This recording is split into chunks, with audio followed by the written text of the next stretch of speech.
À nouveau, merci de m'accueillir ici. D'habitude, ce sont l'une ou l'autre de mes directrices de thèse qui font cette partie sur la poésie néo-latine. Donc, je suis très ému de les remplacer cette année. Je vais vous parler principalement de mon auteur de thèse, qui s'appelle Jean-Salmon Macrin, et je vais essayer de faire un comparatif avec un grand auteur humaniste italien, qui a utilisé des problématiques un peu similaires, même vraiment similaires, sur des sujets qui m'ont intéressé pendant ma thèse, qui m'intéressent toujours, sur l'expression du deuil, sur le lyrisme familial et conjugal. Et j'aimerais vraiment nous plonger dans les textes. Donc je vais commencer par un petit point sur les deux auteurs un peu plus général, et après on pourra regarder les textes ensemble, en traduire certains ensemble, le but étant d'échanger, de ne pas vous stresser pour tout ça. Vous avez le vocabulaire, je vous accompagnerai dans la traduction. Donc voilà, le but c'est de vous mettre face à des situations et à des textes néo-latins avec des problématiques spécifiques. En l'occurrence celle d'une thèse qui est une édition traduction commentaire, c'est-à-dire que j'édite le texte, que je le traduis et que j'en fais un commentaire complet, une édition critique qui pose un certain nombre de problèmes qu'on a abordés un petit peu tout à l'heure à différents égards. Donc voilà, et la poésie proposant des problématiques particulières, on pourra s'intéresser à tout cela ensemble. Vous me dites si vous m'entendez bien, si c'est trop près, si c'est trop loin. Alors, je vais commencer par un petit point sur les deux auteurs dont je vais parler aujourd'hui, deux grands humanistes, l'un italien, l'autre français, qui ont de très nombreux points de contact par rapport au sujet qui m'intéresse aujourd'hui. À travers ça, je vais essayer d'aborder des questions d'édition, de traduction, et je vais prendre comme point focal la question du deuil familial, comment la poésie remédie ou tente de remédier à la perte profonde et déchirante que représente la perte de l'enfant, en l'occurrence, puis de l'épouse, qui sont des problématiques extrêmement fortes dans ce début de XVIe siècle, pour Macrin en tout cas, et qui amène un certain nombre de questions que j'aimerais explorer avec vous. Alors, avant de passer à Pontano tout de suite, vraiment très très rapidement, la lyrique amoureuse que vous connaissez habituellement, celle des élégiaques latins, privilégie habituellement les amours illégitimes, avec la célébration des amantes, des némésis, des lesbies, etc., qui sont du coup totalement en désaccord avec l'évocation de la famille et de l'amour qu'il comporte, ses joies, ses peines, dans les textes que je vais vous présenter.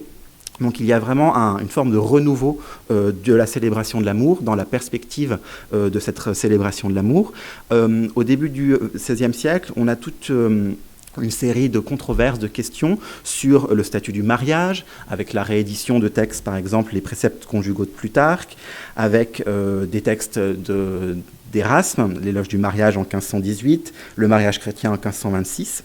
Vous avez tout un numéro complet de Camenae, la revue que dirige Virginie Leroux, la revue en ligne, sur la question du mariage. Vous l'avez en bibliographie, à la toute fin de la bibliographie, si ces sujets vous intéressent.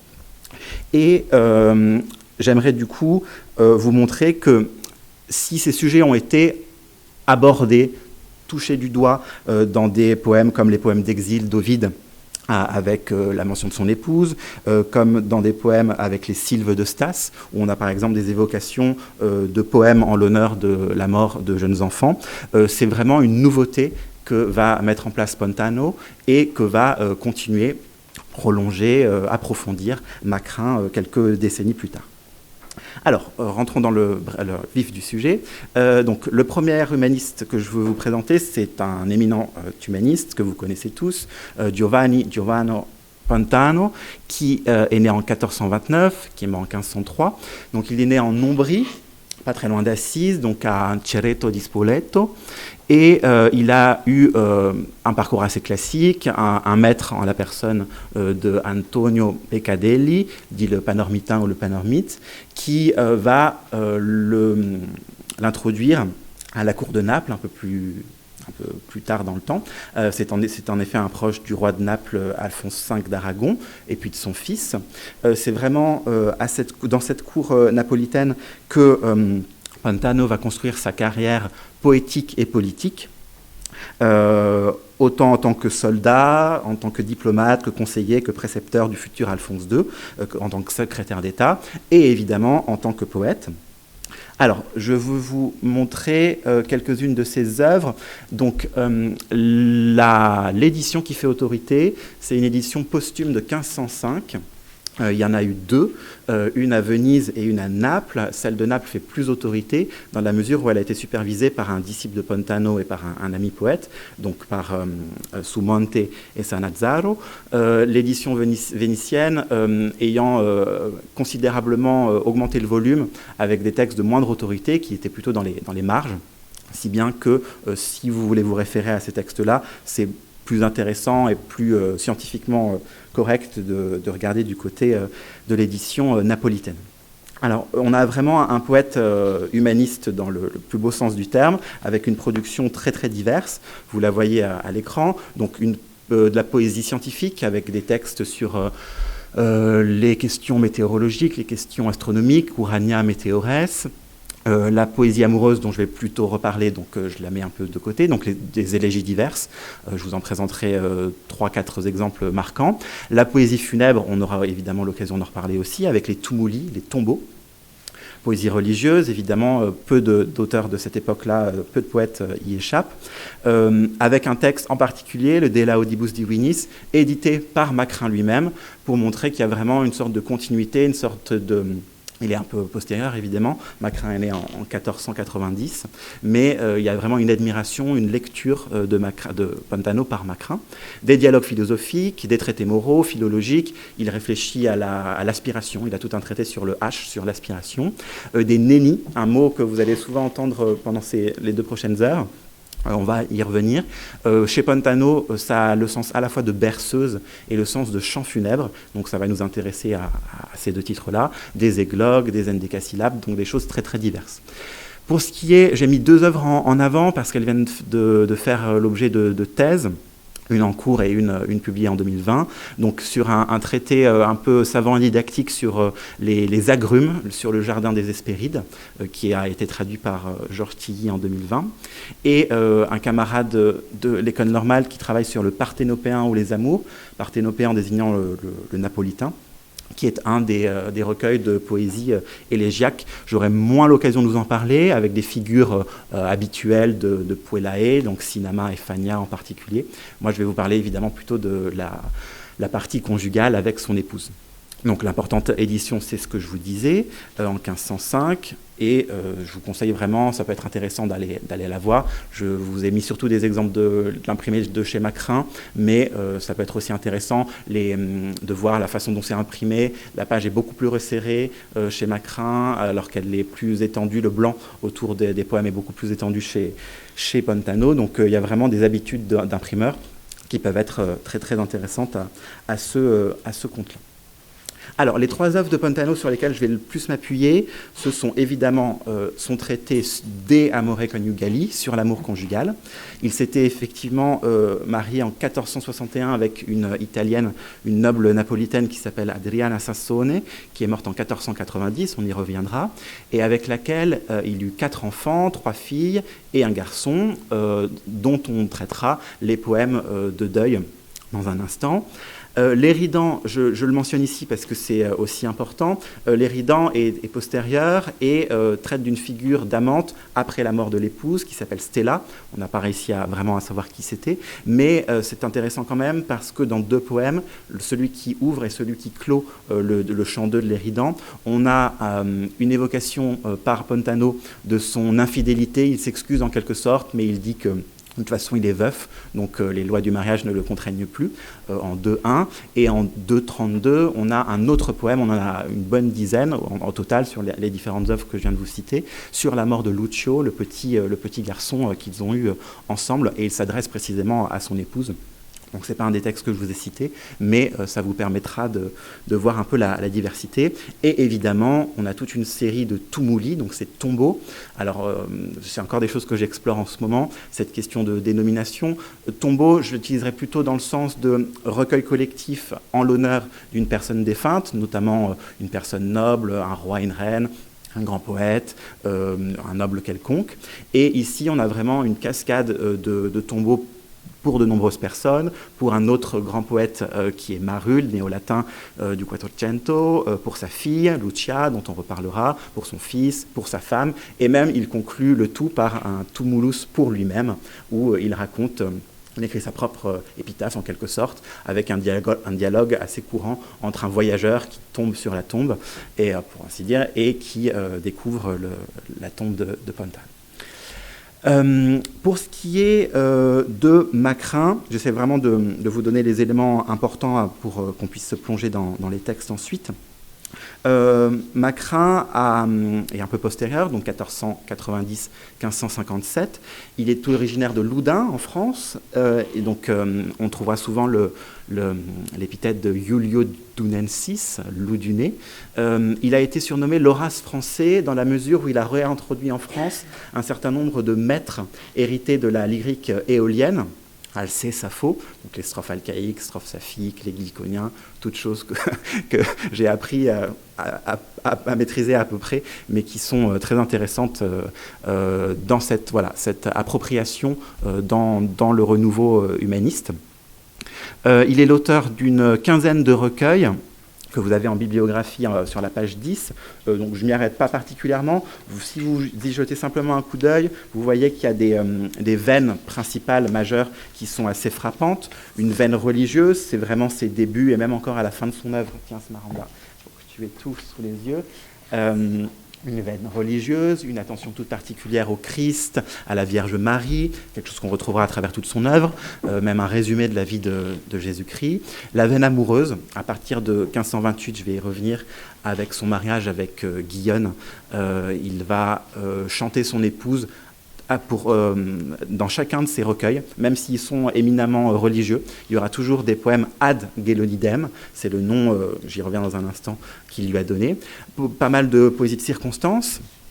Il était en effet valet de chambre du roi François Ier, aux côtés de Clément Marot, si bien qu'il y a un certain nombre de pièces de circonstances par rapport à telle ou telle venue du roi dans telle ou telle ville, à la rencontre de François Ier avec Henri VIII ou des choses comme ça. Et enfin, une veine funèbre qui n'est pas simplement présente dans son tout dernier recueil, qui est entièrement dédié, c'est celui sur lequel je vais le plus m'appuyer, qui est entièrement dédié à son épouse, mais déjà présent aussi à la faveur de la perte de certains de ses enfants au cours de sa vie. Donc, cette fameuse Guyonne Boursault, qui est née en 1490 et qui va... 1510, pardon, c'est coquille, 1510, ça ferait un peu long, 1510-1550, donc c'est son épouse qui l'épouse le 2 août 1528. À cette occasion, il publie sa première grande œuvre amoureuse, le Carminum Libellus, qui s'inscrit évidemment dans une veine catulienne, les Carmina et Libellus font penser directement à Catulle avec son premier poème. Et il va vraiment à nouveau la chanter, la célébrer à travers toute son œuvre. Il lui donne du coup, pour être à la hauteur des aspirations littéraires qui sont les siennes, le surnom de Gélonis, la rieuse, la souriante, en fonction de ce que vous voulez privilégier, à partir du verbe grec gélan, gélao.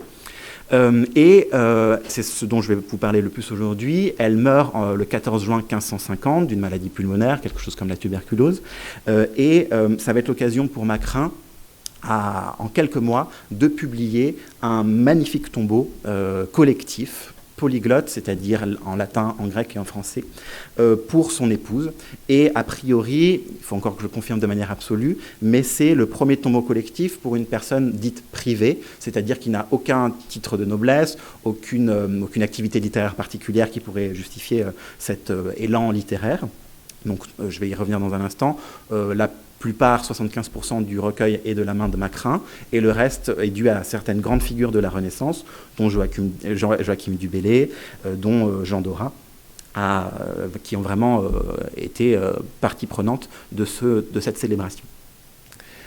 Alors, les Nénies sont vraiment son chant du cygne. Elles interviennent en 1550, c'est sa dernière œuvre. J'ai encore un petit poème qu'il écrit pour du Bellay après, mais c'est vraiment ça lui a coupé le sifflet, ça a vraiment achevé sa parole poétique.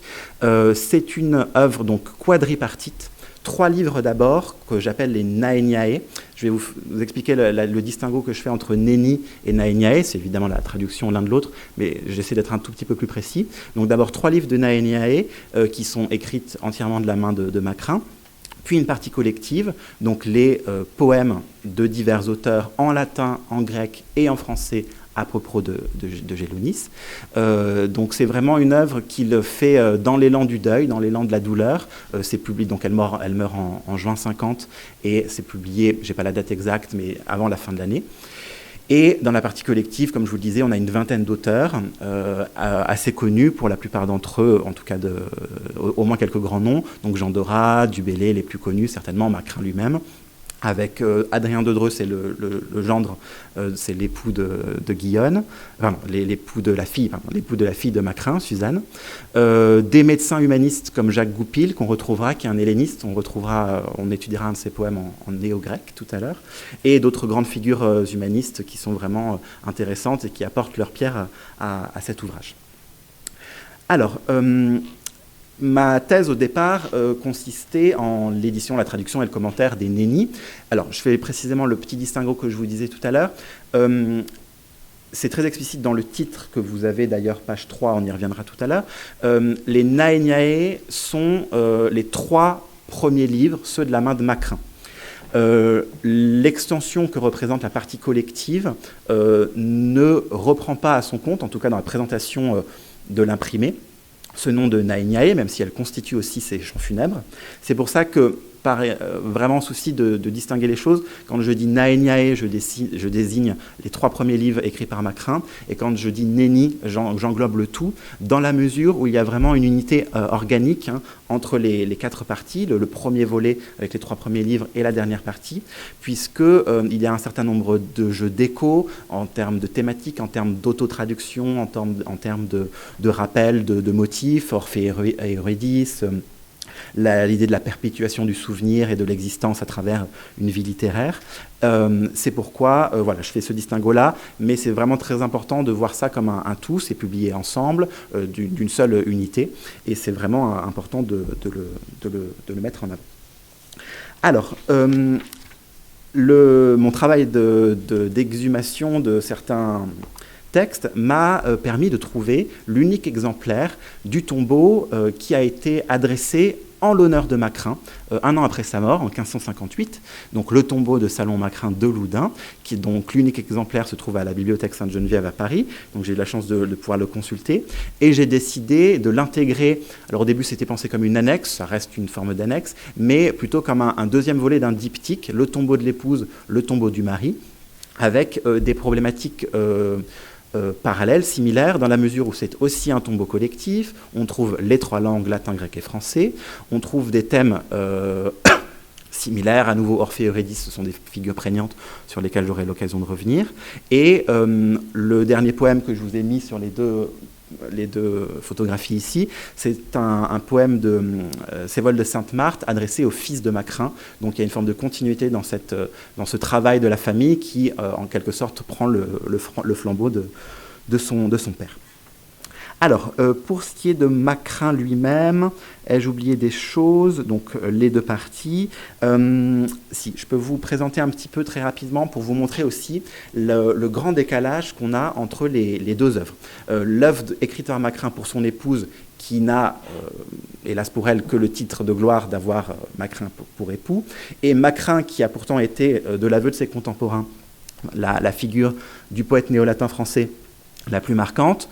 Vous voyez, rien qu'en termes de nombre de vers, d'un côté, on en a plus de 3000, de l'autre, on en a à peine moins de 500, enfin moins de 600, ce qui montre le décalage entre les deux. Macrin commence déjà à être oublié. Ça fait, comme je vous l'ai dit, quasiment 7 ans qu'il n'a rien publié, de 1550 à 1557 au moment où il meurt. Et on voit bien aussi, de manière très intéressante, le déplacement de l'importance du latin, enfin des langues anciennes, on va dire, d'un côté. Donc latin et grec représentent 93% grosso modo dans les Nénis. alors qu'il représente à peine un peu plus d'un tiers dans le tombeau de Salmon-Macrin. Donc on a vraiment un changement d'époque, un déplacement vers une importance du vernaculaire, vers l'importance du français. Un tombeau beaucoup moins prestigieux, beaucoup moins bien écrit, très sincèrement, avec nos questions d'écriture, mais en termes rien qu'en termes littéraires, de valeur littéraire, de densité, d'intertextualité, par exemple, c'est assez frappant. Donc on voit qu'il y a, voilà, la mode Macrin est passée. Alors, évidemment, comme je vais vous parler du deuil de la famille, du deuil des enfants, je vous ai parlé des 4 enfants de Pontano, Guillaume a eu avec Jean 12 enfants, donc 6 sont décédés, on va parler des 2 premiers, Hélène et Honoré tout à l'heure, et 6 sont encore vivants au moment de l'apparition des Nénis en 1550, et vraiment, ça c'est quelque chose que j'ai beaucoup montré dans l'introduction que je suis en train de rédiger.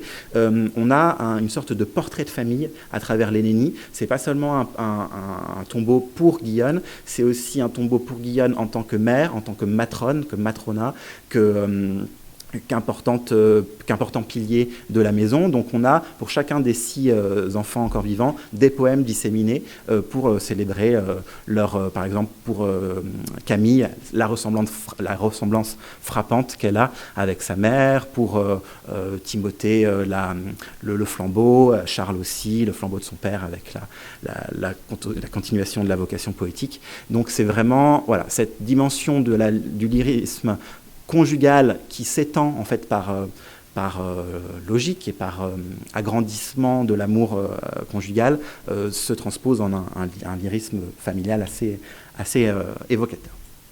Alors, on va se plonger dans toutes ces questions avec des textes. Voilà, ce qui m'intéresse, c'est surtout qu'on traduise, qu'on regarde ensemble des textes précisément. Alors, on va commencer par un texte qui a un peu décalé par rapport au programme qui est le nôtre, par rapport au deuil, qui est celui d'une nénie, dans un sens bien particulier, chez Pontano. Si je retrouve ma feuille, elle est là. Alors, le mot nénie, je vous fais quand même... Alors, est-ce qu'elle est là ? Je vais vous faire un tout petit point sur la nénie. Maintenant, c'est un mot dont l'étymologie, l'histoire lexicale est compliquée, qui a un sens principal qu'on va retrouver ô combien dans notre parcours aujourd'hui. Donc c'est le sens principal qui est celui de chant funèbre. On a même une déesse Nénia qui préside au chant funèbre. On a par exemple le lexicographe Festus qui le définit comme une naeniae es carmen, quod in funere laudandi gratia cantatur ad tibiam. Donc un chant, Carmen, c'est cette idée de chant vraiment, vraiment très importante. On va la retrouver dans l'évolution sémantique du mot, donc qui, lors de funérailles, au moment de la mort, pour faire un éloge, est chanté au son de la flûte. Donc la dimension musicale aussi, qui apporte la dimension poétique de notre questionnement, est aussi fondamentale. À partir de ça, c'est très compliqué. À nouveau, il faut que je continue à chercher toutes les occurrences, à essayer de trouver comment on passe d'un sens à l'autre. Alors, des explications qui valent ce qu'elles valent, mais le chant funèbre dont il est question était d'abord pratiqué par des professionnels de la déploration funèbre, qu'on appelle des praeficae, et ce chant-là a pu être stigmatisé comme finissant par être une forme de déploration un peu charabiesque, un peu étonnante. De là, on passe assez facilement à cette idée de bagatelle, de sornette, de quelque chose d'assez incompréhensible. Donc ce sens-là de bagatelle, de sornette, un peu comme les nougae de Nicolas Bourbon font penser à ça. L'idée d'incantation est déjà présente dans le Carmen. Vous vous souvenez que le Carmen, c'est le chant, c'est la parole prophétique, c'est la parole poétique. Donc ces choses-là sont assez connexes. Et à partir de cette idée d'une sorte de Babil, en quelque sorte, on passe aussi à cette idée d'une berceuse, d'un chant enfantin, d'une chanson enfantine, qu'on va retrouver avec notre premier texte. Je vous ai mis aussi une occurrence assez étonnante, je n'ai pas mis l'occurrence, mais un sens assez étonnant d'extrémité de l'intestin, pour vous montrer à quel point le mot a pu être polymorphe, a pu être étonnant, a pu être utilisé à divers égards. Et je vous ai cité trois textes qui sont très très riches sur ces questions-là, en particulier l'article de Heller qui travaille sur toutes les occurrences, qui essaie de classifier tout ça, et dont je suis vraiment très très tributaire. Alors, pour commencer notre parcours, on va du coup s'intéresser aux images de l'enfance d'abord, des enfants, et après aux images de l'épouse. Donc je vous propose de traduire ensemble le premier texte, qui est une nénie au sens pontanien. Même si Pontano ne méconnaît pas le sens de chant funèbre, il connaît aussi un autre sens, peut-être aussi avec une proximité sémantique avec l'italien, la langue vernaculaire, neni, nena, nenia, représentant aussi cette ritournelle de la berceuse.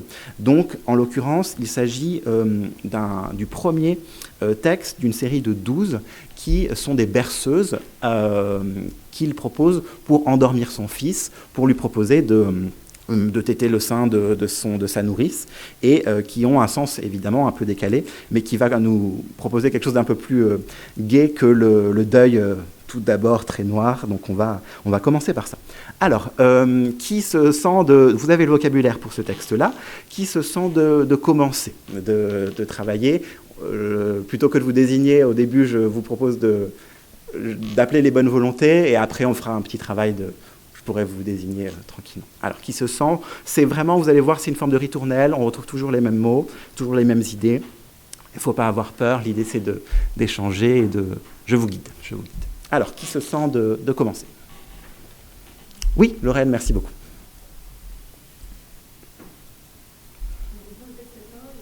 Voilà, comme tu ferais une traduction par groupe de mots, tu as le vocabulaire, exactement, pour faciliter la tâche à tout le monde. Mmh.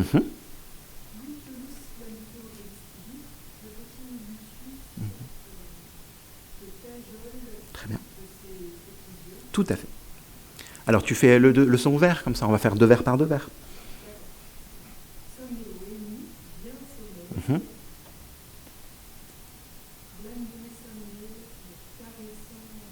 Mmh. Bien. Donc là, d'entrée de jeu, et oui, Wenya, c'est effectivement, qui en fait est comme un weni, c'est un subjonctif exhortatif d'ordre. Il faudrait trouver puisses-tu venir si on veut accentuer l'idée d'optatif, mais c'est cette idée-là. Alors, on voit déjà cette petite ritournelle qui se met en place. L'édition d'Harvard du texte propose de transformer, donc c'est Lucio, le nom du fils de Pontano, donc il traduit avec un diminutif non pas latin avec le olus, mais avec un diminutif italien contemporain, Lucietto, qui permet aussi de rendre cette idée d'affection, d'hypochoristique. Ça marche. Qui se sent de continuer? Alors, oui, merci beaucoup.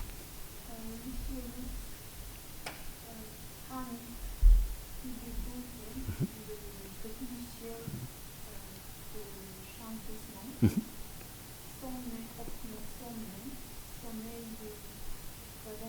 Excellent sommeil. Mmh. Mmh. Voilà, viens, on va garder que puisses-tu venir, que tu viennes.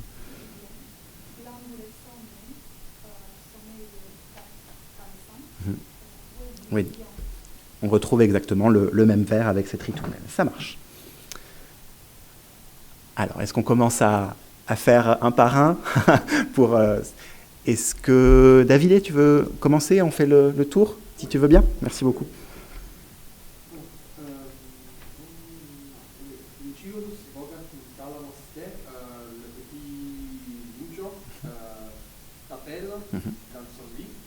Dans sa chambre, dans son lit.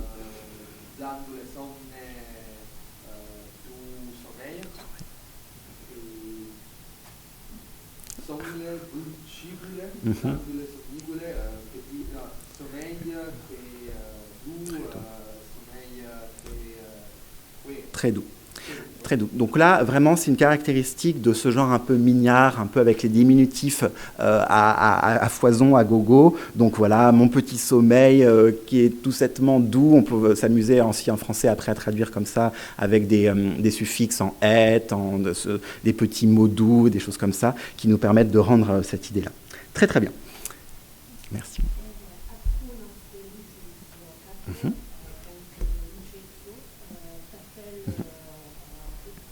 Oui, dans son berceau, très bien.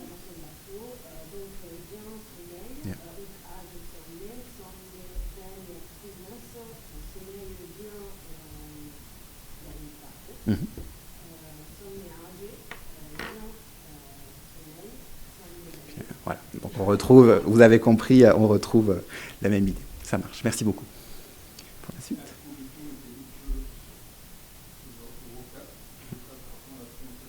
Oh oui, pas de souci. Non plus.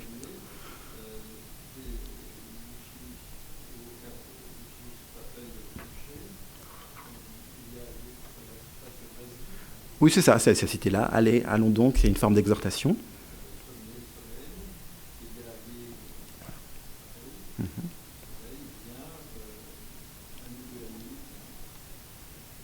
Tout à fait.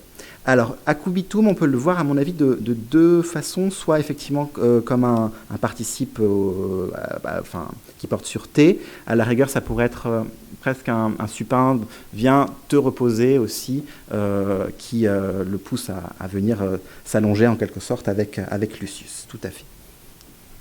Merci beaucoup. Mhm.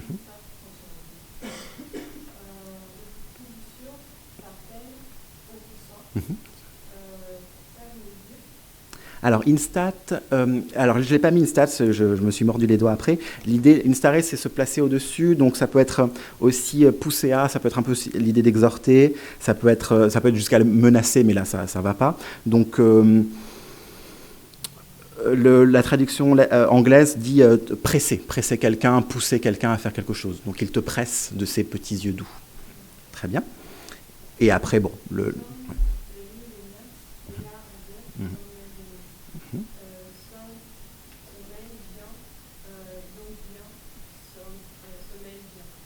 Tout à fait, voilà, donc c'est toujours la même chose. Très bien. Est-ce qu'on reprend Martine? Tu veux bien? Merci beaucoup.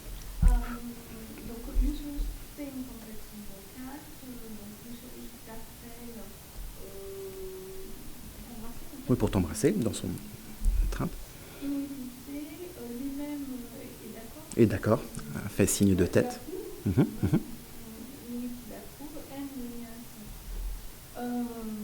voici là.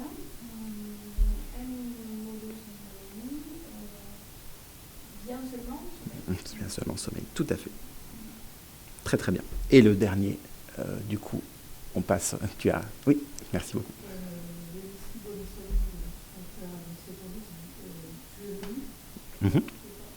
Enfin.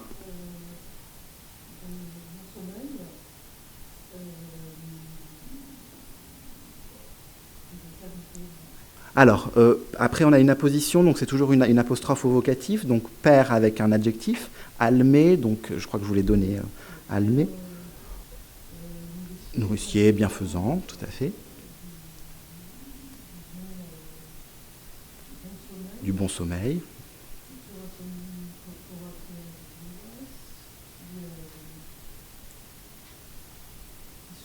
qui soulage, tout à fait.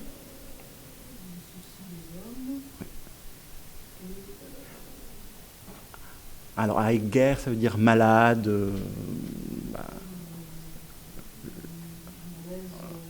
Voilà, c'est ça, la douleur des corps, les corps malades. Très bien. Donc vous voyez, le système est assez clair, donc avec l'idée de ritournelle, les effets d'écho, de répétition, irrégulière, de léger décalage, les diminutifs. Donc on a toute une série comme ça qui sont un premier exemple, vous avez un certain nombre d'articles sur cet ensemble-là, sur un premier sens de Nenni, qui est plus affirmé chez Pontano en l'occurrence, et qui est d'une originalité absolue. On n'a aucun témoignage antique et même antérieure de ce genre de focalisation sur la sphère privée, enfin la sphère privée et cet aspect très particulier de la sphère privée, qui nous donne donc ce premier sens de Nenni, qui n'est pas le sens premier, mais celui qu'on rencontre ici. Alors, Pontano, oui, pardon, excuse-moi. Interrompez-moi. Hein. Oui.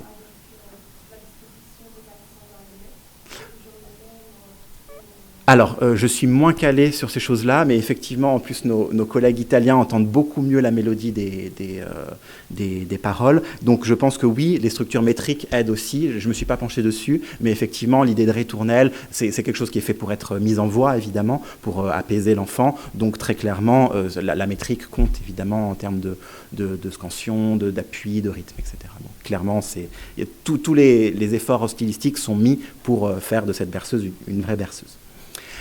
Donc, comme je vous le disais, cela dit, Pontano ne méconnaît pas le sens premier de Nenni.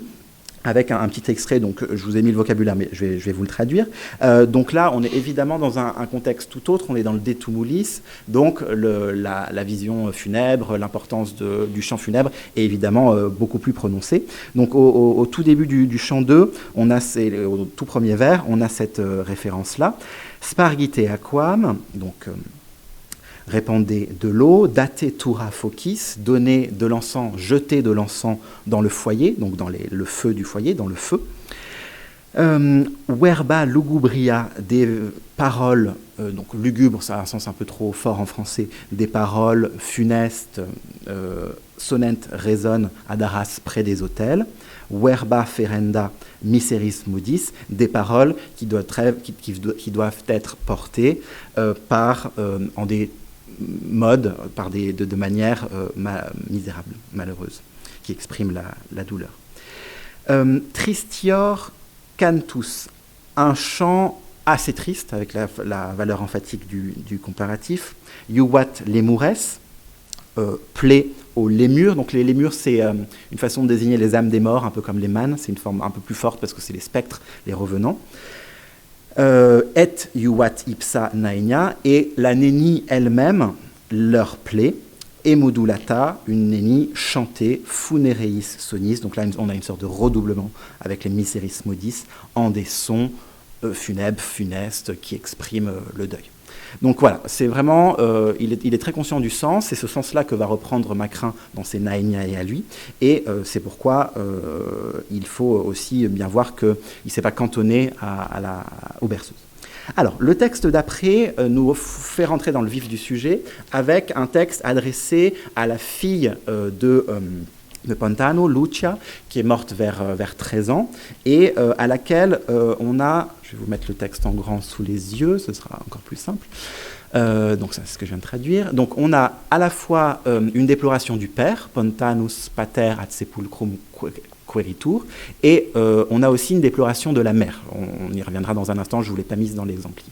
Alors celui-ci, on va prendre le temps de le traduire aussi. Vous inquiétez pas, on ne traduira pas tout, mais le but étant quand même d'échanger et de faire circuler la parole. Alors, Emma, est-ce que tu veux bien te lancer pour le texte 3 ? Merci beaucoup.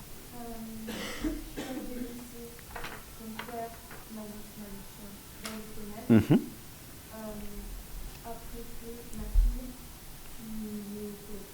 Tu m'as été.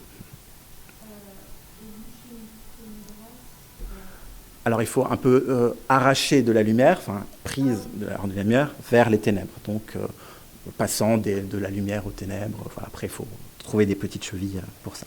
Ça marche, on fonctionne comme d'habitude par distique si ça vous va. Si tu veux bien continuer, merci beaucoup. Mm-hmm.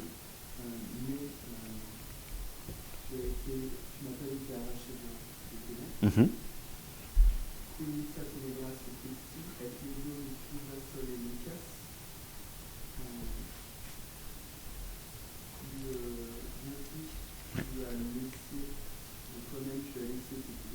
Mm-hmm.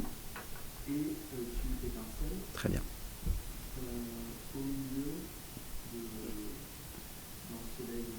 Alors, est-ce que c'est possible ? C'est presque ça. Ouais. Lucida et Soleil ne peuvent pas aller ensemble.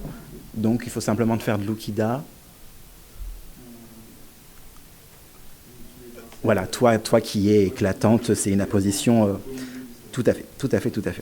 En plus, le pentamètre vous aiderait à voir que c'est une brève. Très bien. Donc là, un tout petit instant, on va vraiment avoir cette idée de l'ambivalence, de l'ambiguïté entre la polarité lumineuse, la polarité ténébreuse, avec un certain nombre d'hyperboles, d'oxymores, de choses comme ça. Donc voilà, il y a vraiment les ressources stylistiques, parfois un peu on va dire canoniques, pour ne pas dire plus, qui sont mobilisées pour mettre tout cela en œuvre.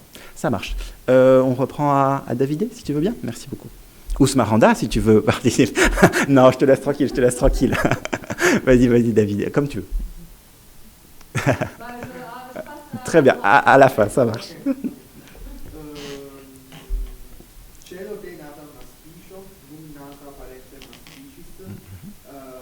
Je te regarde, toi qui es né dans le ciel. Mm-hmm, très bien.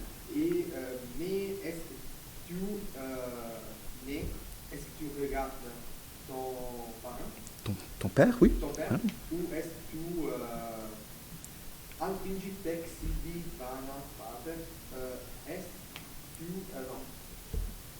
ton père Imagine, s'imagine. Est-ce que ton père imagine ces choses Vaines, qui n'ont pas d'existence, voilà, qui sont... à soi? Très bien. Ouais, voilà, Sibylle Fingeret, imaginer, s'inventer, etc. Très bien, très très bien. Ça marche. Alors ensuite, si tu veux bien, merci.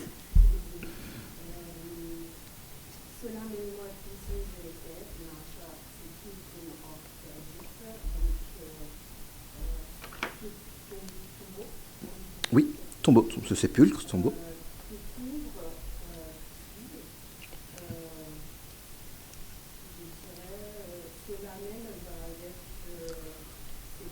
Tout à fait, c'est une sorte d'apposition. Ce tombeau qui est une... Exactement, solation.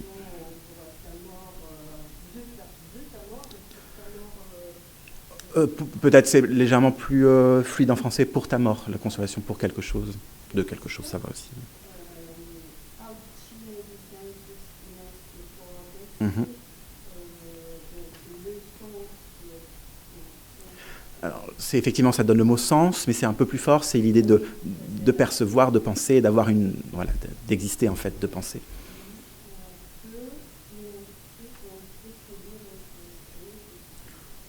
Se trouver dans.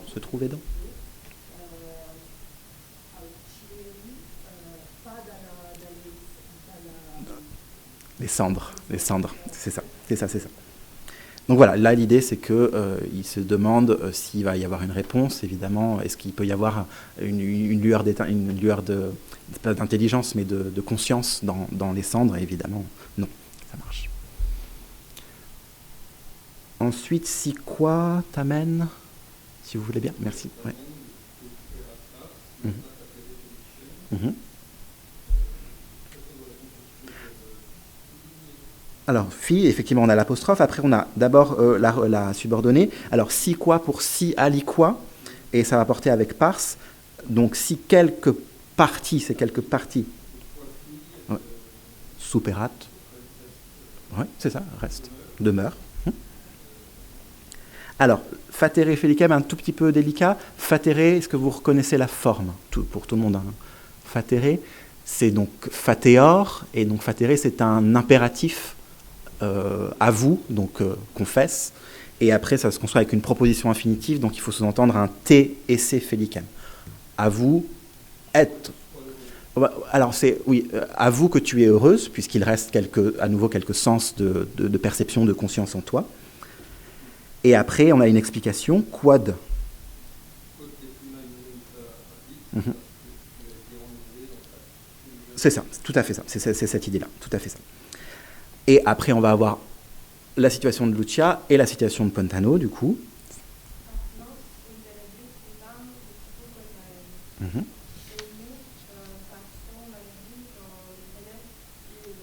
Très bien. Alors, juste traemus, pas traimus, c'est quel temps? Passeront, ouais, c'est au futur, tout à fait.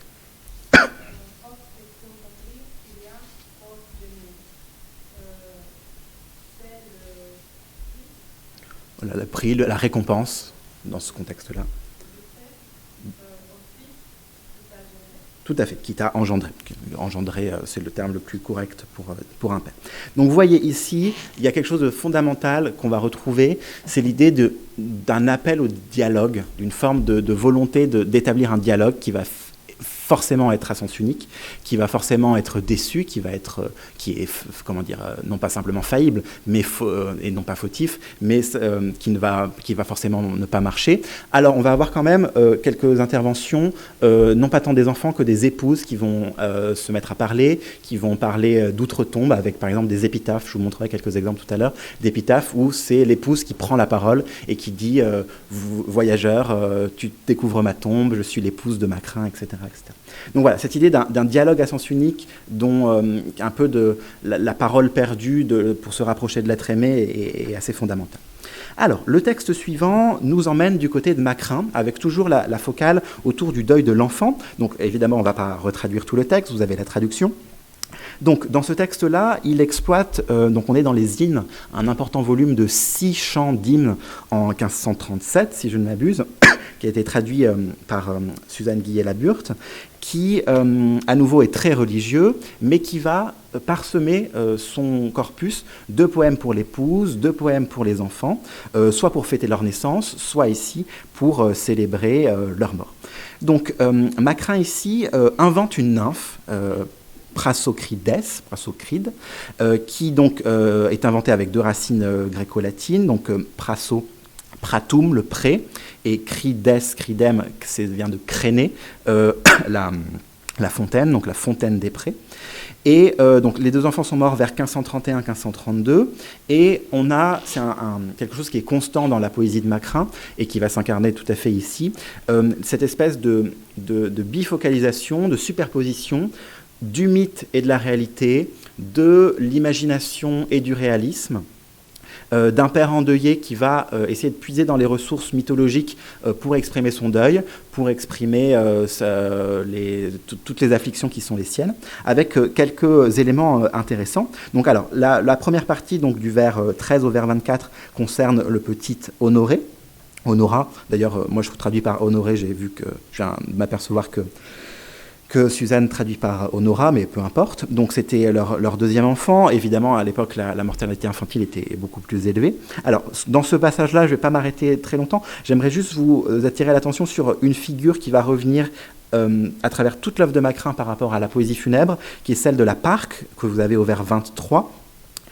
C'est un élément qu'il reprend à Stas, donc effectivement avec la parque insatiable, jalouse, qui va venir voler l'âme et le corps des membres de la famille. Ça, c'est quelque chose qu'on retrouve même déjà au vers 65. Ces enfants des deux sexes, la parque me les jalousa, et toi aussi, Prasocrène.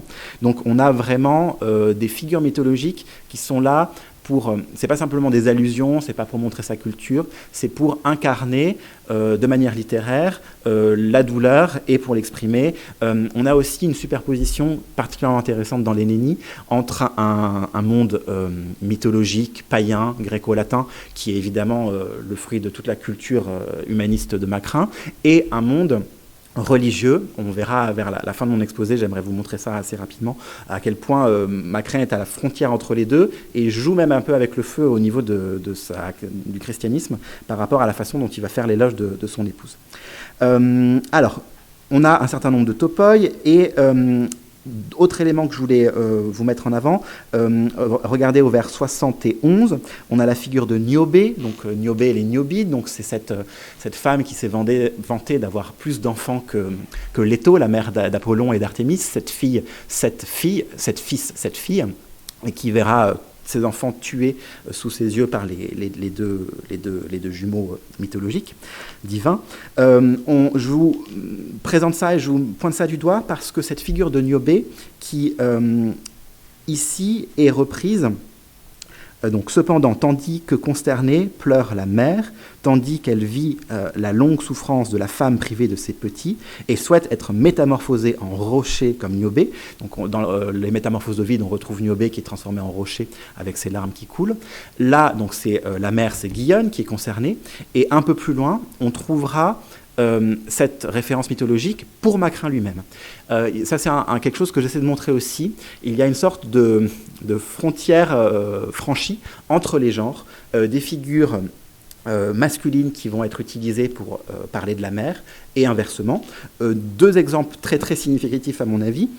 Les 12 enfantements de Guillaume sont comparés de manière complètement hyperbolique aux 12 travaux d'Hercule, ou aux 12 chants de l'Énéide. Donc c'est quand même les deux, enfin, on peut difficilement faire mieux. Et inversement, on va avoir un Macrin qui va s'approprier des figures féminines comme Niobé, un peu plus tard, je crois que dans l'exemplier, vous l'aurez, ou d'autres figures comme Alceste qui se sacrifie qui voudrait se sacrifier pour son époux. Donc lui, il dit qu'il aurait aimé se sacrifier pour son épouse. On va aussi avoir, il va se comparer à Livy qui essaie de rasséréner Auguste, comme lui a pu rasséréner Guillaume au moment de sa mort. Ou encore, je pense que c'est un des exemples les plus prégnants, la mention mythologique d'Artémise et Mosole, donc qui donne le mausolée, avec cette épouse qui a construit pour son époux cette immense tombe, cette immense forme de commémoration, et qui est allé jusqu'à prendre un petit peu de ses cendres, avaler un peu de ses cendres, et Macrin dit qu'il serait même prêt à faire cela, aussi bien pour le mausolée que pour les cendres. Donc on a une sorte d'hyperbolisation, vous l'aurez remarqué, et une forme d'inversion des polarités masculin-féminin, de réappropriation, de réorganisation, qui sont très très souvent très intéressantes, très riches. Alors, très rapidement, je vous montre le poème. C'était le poème qu'on a traduit avant. Je reviens à Pontano un instant. C'était Pontano qui parlait de sa fille. Juste après, on a un autre poème où c'est Adriana. Donc, d'ailleurs, j'aurais dû mettre Ariadna, parce qu'avec une anagramme, le nom littéraire qu'a utilisé Pontano pour célébrer son épouse, c'est non pas Adriana, Adriana en italien, c'est Ariadna, pour faire glisser progressivement le sens vers l'Ariane antique, mythologique, l'épouse de Bacchus, etc. Donc là, d'ailleurs, j'ai fait un copier-coller, mais ça devrait être Ariadna. Donc là, je ne vous le traduis pas, mais c'est l'épouse avec, pour le coup, une focale beaucoup plus féminine, qui dit à sa fille, donc reçois, accepte cette laine, accepte ces tissus de lin, accepte ces petits bracelets d'or, etc. Et à chaque fois, on a la même ritournelle. Vous voyez à chaque fois, à la fin de chacun des pentamètres, et as lacrimas, et as lacrimas, et as lacrimas. Reçoit ces objets et mes larmes, et mes larmes. Donc on a vraiment... Pontano va aussi être l'initiateur d'un mouvement autour de la célébration des pleurs et des fleurs. Il va, voilà, je t'offre des fleurs pour te désigner mon amour, et mes larmes, et mes larmes. Alors, bon, ça c'est un autre poème, je ne le traduis pas non plus, de Pontano sur son fils, Lucio. Donc il y a une petite dizaine de poèmes sur le deuil filial. Ici, il dit qu'en fait, voilà, il aimerait plutôt être lui-même mort plutôt que son fils. Donc ça, c'est ce dont je vous parlais à l'instant. Alors, j'en viens encore sur un tout petit point sur la Néni. On va s'intéresser un moment au titre des Néni, pour vous montrer un petit peu aussi plusieurs problématiques quand on est face à ce genre de texte-là et qu'il faut l'éditer. Alors, ça va être l'occasion pour moi de parler un peu du travail d'édition. J'en reparlerai avec d'autres photographies du texte. Alors, je vais vous le traduire, ce titre-là. Donc, Salmoni, Macrini, Giulio Dunensis. Il faut aller prendre Libri Tres, les 3 livres Naeniarum de Néni, des Néni, 2 salons Macrin de Loudun, Cubiculari Regi, Valet de chambre du roi, De Geloide Borsala Uxore. À propos, alors j'ai choisi, dès qu'il y a le nom de famille, donc Borsala pour Bourseau, d'utiliser non pas le nom littéraire Gélonis, mais de remettre le nom réel français. Donc au sujet de Guillaume Bourseau, son épouse Carissima, avec le superlatif évidemment, très chérie. Alors après, il y a un déploiement de date, l'importance de la date dans tout deuil est très nette. Donc, quae annos quadraginta menses duos dies quindecim nata, qui, âgé de 40 ans, 2 mois et 15 jours, ce qui nous ramène à peu près à la date du 30 mars 1510, obiit quarto decimo, sous-entendu, die iunii mensis, Anno Domini, etc., mille j'ai tout révisé, mille quingentis quinquaginta, donc qui est morte le 14 juin de l'année du Seigneur, 1550. Alors, avant de vous parler des particularités de cet imprimé, qu'est-ce qui vous frappe il y a une chose qui doit vous frapper, qui me semble fondamentale, dans une façon de présenter les choses qui n'est pas du tout habituelle, quand vous voyez par rapport aux chiffres. Je vous aide. Qu'est-ce qui vous frappe ? Est-ce que c'est comme ça que vous écririez la date, si vous aviez à l'écrire ? Oui, voilà, c'est exactement ça. C'est que pour exprimer la date, donc 1000 M, 500 le D, et 50, ça devrait être quoi d'habitude ? Un L. Donc là, je pense que c'est absolument délibéré de marquer d'entrée de jeu, d'emblée, dès le titre, cette croix, la valeur de la croix est assez bête, assez basique, mais de marquer de cette croix ce jour sans retour. Vous avez ça par anticipation par rapport à chez d'autres auteurs plus contemporains, la noter comme ça. En plus, je ne vous ai pas mis tout en bas. En bas de la page, vous avez le privilège royal et vous avez l'éditeur Michel de Voscosan et la date de publication, 1550. Et là, en 1550, c'est MDL, sans problème. Donc il y a vraiment une volonté affichée et je pense que c'est ce genre de petites choses-là qui montrent que tout est réfléchi et que c'est important au commun. Alors, je vous montre quelques petites particularités qu'on aura le temps de revoir. Donc, oui, bien sûr, Martine, vas-y. C'est la page de titre. C'est la page de titre. La page de titre, c'est quand même le fait de l'imprimeur. Oui. Avec Bien sûr. ça peut être connecté avec l'auteur, voilà. Et c'est quand même le fait de l'imprimeur. Donc oui, il y a peut-être effectivement une intention complètement de la part de Macron de vouloir bien marqué. Mais ça peut être aussi, alors ça peut correspondre à ça arrange un peu de vouloir avoir une ligne de plus. Oui, une ligne de plus, c'est possible. C'est vrai que tu as raison, il faudra que je fasse des précautionneusement. Parce que c'est sûr que si tu mets oui. là, tu fais rentrer, oui. Tu le... il fait rentrer 5 ans. Ça pourrait passer avec un L, mais effectivement, il faudra que je fasse avec plein de précautions, la remarque. En tout cas, même si c'est la volonté de l'imprimeur, il y a une volonté d'une manière ou d'une autre qui est... Voilà, ça peut être concerté ou pas. Mais tu as raison. Voilà, exactement.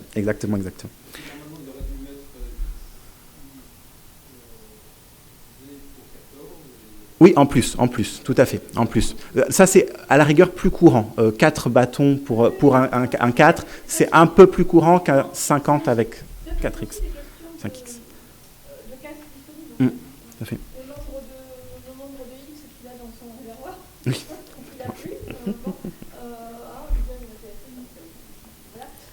Mais là, je pense que vraiment, voyant l'alignement de la première ligne, le décalage, le retrait des 4 autres et finalement le retrait en cul de lampe, là, il y a la volonté de faire le cul de lampe en fait. Belle présentation. Et donc, c'est peut-être aussi pour ça qu'il y a 40 sous la forme XXX, et qu'il y a 14 sous la forme X, c'est le tient suffisamment de pour pouvoir aligner tout à fait. une ligne, 4 lignes, et en fait, c'est bien pour tout à fait. En tout cas, on peut en tirer quelque chose, mais avec les précautions que tu as raison de redire. Une contrainte typographique.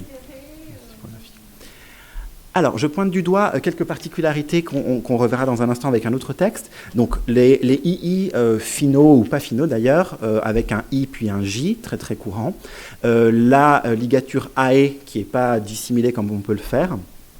Les S longs, comme dans Borsala, ou les S7 comme dans Carissima qui marquent le 2S, sont vraiment des choses très courantes. C'est même avec les esperluettes qui marquent le het, les 4 points les plus courants, en tout cas dans mon imprimé. Ce qui me permet de vous dire 2 choses. Moi, j'ai la chance, je le dis souvent de cette manière-là, Gutenberg est passé par là. J'ai une seule édition de mon texte, donc je n'ai pas un apparatus criticus très important. Je pense qu'il y a eu une réimpression, parce qu'il y a une coquille corrigée, que j'ai comparé 2 éditions, mais il y a une coquille corrigée, donc je suppose qu'il y a eu une réimpression, même si bon, c'est à partir d'une seule coquille, donc c'est assez étonnant, mais qui se retrouve dans certaines... J'ai 5 éditions que j'ai quand même pris le soin de, pas toutes, mais de comparer. Ça restreint cette question-là philologique, d'édition, de comparaison, qui pourrait être beaucoup plus ample dans des questions manuscrites, avec des éditions beaucoup plus nombreuses. Ma directrice Sylvie Legnaud, avec les éditions des Nougae, en plus il y a une amplification au fur et à mesure des éditions qui sont assez impressionnantes, donc ça me permet d'être plus recentré sur d'autres problématiques. Je reviendrai sur ces questions de particularité de la langue, de la typographie dans un texte dans un instant. Alors, ce texte-là, je voulais vous montrer, il est tiré, donc c'est le tout début, c'est la Nénie 1.1, adressé à Jean de Morel, je confonds, Jean Moreau, qui, Jean de Morel intervient dans la partie collective, qui est le secrétaire du cardinal Dubélé, Jean Dubélé, qui a été un des protecteurs de Macrin.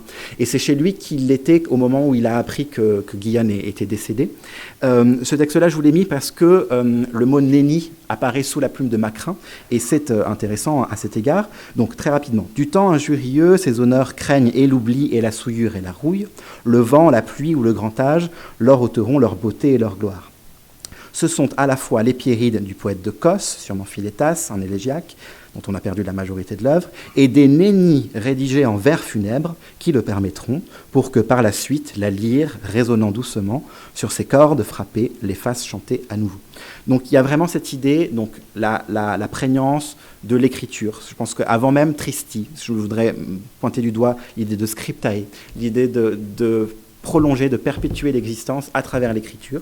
Ensuite, évidemment, Tristi, l'idée plutôt... Alors, c'est pas simplement triste, hein. Tristi, ça a un sens beaucoup plus fort en latin, c'est funèbre, funeste, etc. Et Carmen, on retrouve l'idée, donc ce chant, cette invocation, cette incantation qui est présente. Vous avez un autre exemple de nenni sous la plume de Macrin, donc avec un diminutif, nequivam modo, nec mortuam at subinde istis naeniolis gelonin orno, avec un joli accusatif de type grec pour Gélonin, non seulement de son vivant, mais aussi après sa mort, j'honore souvent Gélonis de ses petites nennis. Alors avec, à mon avis, aucune volonté dépréciative dans le suffixe, c'est peut-être plutôt de l'ordre de l'humilité, hein, tout ce que je peux lui offrir, à la force de ma plume qui n'est que ce qu'elle est, mais qui est importante malgré tout. Alors voilà, c'était juste pour vous montrer que aussi c'est des marqueurs génériques, ça c'est des questions que je me pose beaucoup, tumulus, naenia, qui sont vraiment, vraiment importantes. Alors, je reviens à un problème d'édition. Je vais vous parler un petit peu de cette partie-là qui date un petit peu dans mon travail maintenant. Alors, c'est vraiment des questions qui sont importantes, fondamentales, qu'on a évoquées tout à l'heure un petit peu. Alors, moi, ma position est la suivante, dans la mesure où j'ai créé un site qui s'appelle macrin.fr où tout est accessible en ligne pour l'ensemble des éditions de Macrin. Dans la mesure où c'est donc accessible et que je veux rendre le texte le plus accessible possible, mon but n'est pas de produire un fac-similé numérique, dactylographié, de mon texte. Donc là, ce que je vous ai fait, pour le coup, c'est j'ai peut-être fait une erreur, mais un fac-similé que je vais vous commenter au fur et à mesure. Je vais quand même rester là, c'est plus simple, je l'ai sous les yeux. Alors, je procède dans l'ordre, des choses que je vous ai déjà dites, d'autres nouvelles. Donc énormément d'abréviations qu'il faut déplier, ça c'est un vrai travail. Des fois il y a des vraies questions, par exemple l'abréviation pour maître des requêtes, c'est un statut qui m'a posé un peu des problèmes. Faire attention à ne pas se tromper de cas, vraiment déplier toutes les abréviations. L'usage des majuscules, je l'ai normalisé, hein, je l'ai gardé pour un certain nombre de fonctions, rex, cardinalis, etc. Cancellarius, par exemple, mais je l'ai vraiment normalisé. Tous les premiers mots des poèmes sont entièrement en majuscules. Vous verrez que dans la version finale, que vous avez d'ailleurs sous les yeux, je me débarrasse de cela. Alors, vous avez des choses que j'ai déjà dites, les S longs pour les S tout simples. Vous n'avez pas de S7 ici, je crois bien, non, qui représente les deux S. Donc ça, c'est des choses que je vous ai déjà dites. Plus intéressant. Tout aussi intéressant, mais différemment, les accents. Ça, c'est une chose que j'ai décidé de conserver dans mon édition. J'ai, en concertation avec mes directrices, qui en plus, dans leur thèse, n'avaient pas adopté la même façon de procéder pour l'édition, nous avons décidé de rendre le texte le plus, comme dit Virginie, moissonnable possible, c'est-à-dire qu'on peut rechercher avec une fonction recherchée.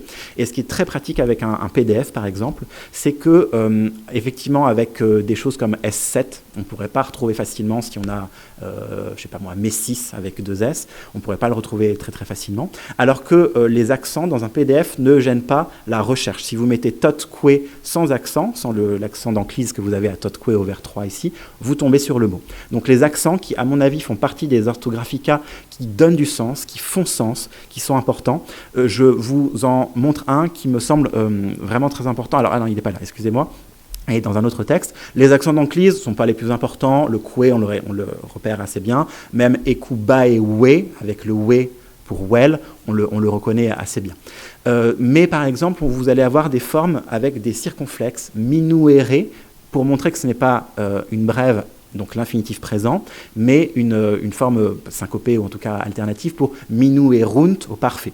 Donc ces notations-là, ces orthographiques-là, donnent du sens, aident à la lecture. Par exemple, on va avoir des distinctions entre des vocatifs et des formes adverbiales qui sont homonymes, qui nous permettent de les distinguer. Alors évidemment, on pourrait faire sans. Ça a été une vraie question que je me suis posée. J'ai décidé quand même de laisser un tout petit peu l'être de la Renaissance, comment dire, l'état de la Renaissance à travers ces accents-là, en me débarrassant en revanche donc des sigmas, des S longs, des ligatures AE, OE, des tildes, par exemple NO tilde, ça note toujours une nasale, donc non volucrem alcionis.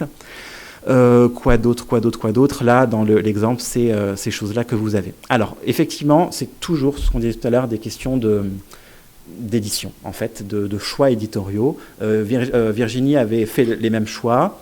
Je me demande même si je crois qu'elle a conservé les accents. Sylvie, dans son HDR, avait gardé les S7, les IJ aussi.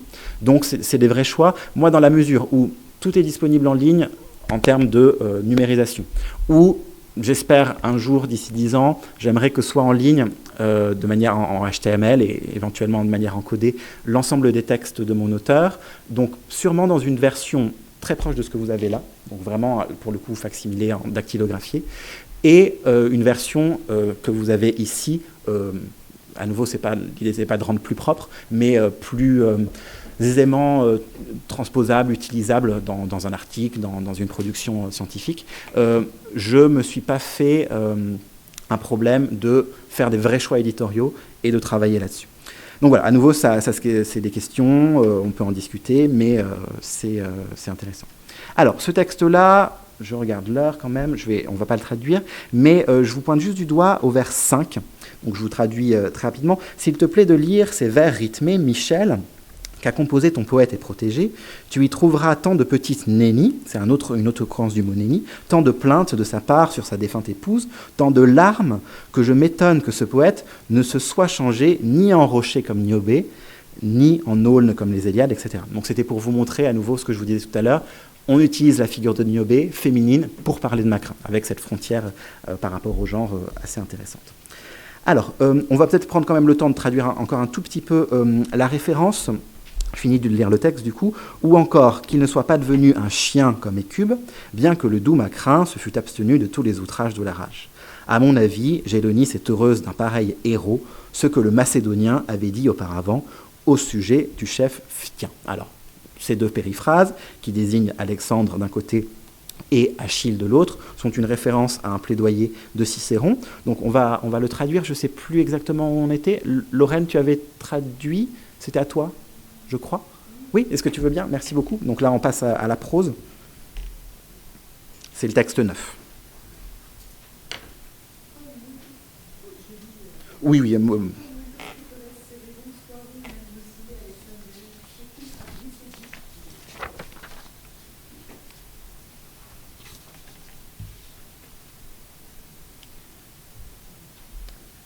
Alors là, tu as une exclamative, ouais. Mm-hmm. Mm-hmm.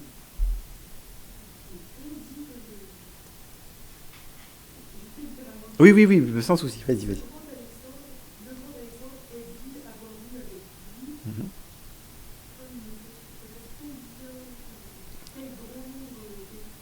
Tout à fait. Tout à fait.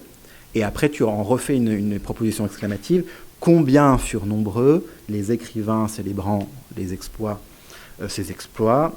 Alors là, j'ai un peu trop contourné. Mais combien accompagnèrent à la rigueur, et après tu mets un dit-on pour évacuer le dikitour, ce sera beaucoup plus simple.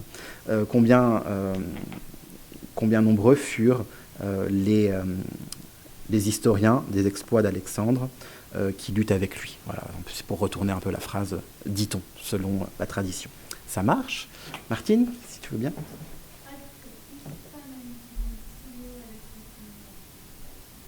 C'était 17. Alors, cependant,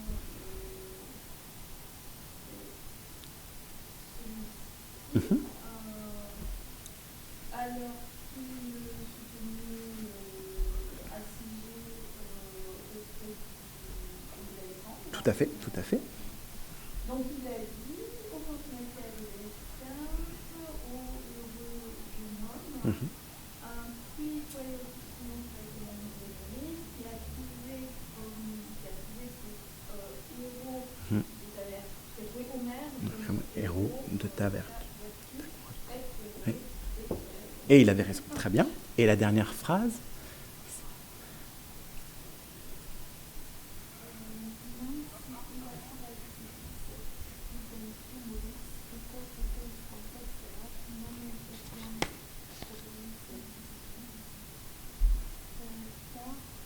Mhm.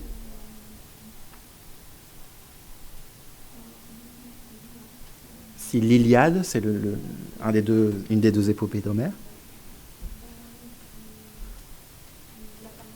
Oui, la fameuse Iliade.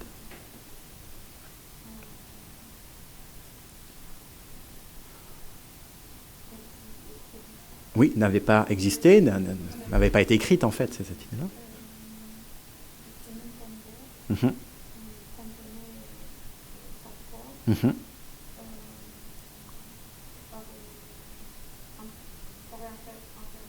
Tout à fait. Aurait recouvert, c'est vraiment l'idée de tomber de la ruine, aurait recouvert son nom et sa gloire derrière, évidemment.